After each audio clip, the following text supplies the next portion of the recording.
Maswerteng umaga po mga ka-STL. Narito na po ang resulta ng STL Bulacan para sa araw na to. First draw, November 15, 2025. Araw ng Sabado. Naway ang mga natayan niyo po mga numero kanina ay manalo nawa ngayong umagang ito, 11 AM. Kaya kunin niyo na po ang inyong mga ticket.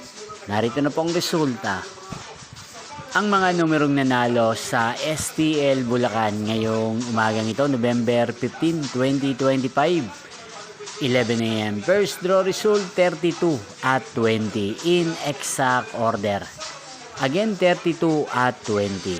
At ngayong umagang ito sa STL Bulacan, atin pong i-shoutout si Ate Rosalie ng Bulacan na nanonood po sa channel na to. Shoutout po sa inyo Ate Rosalie, sana po ay nasa maayos kayong kalagayan. At sa lahat po ng mga taga Bulacan, shoutout po sa inyo. Inyo pong napanood ang resulta ng STL Bulacan. Magkita-kita pong muli tayo mamayang 4 PM. Thank you for watching.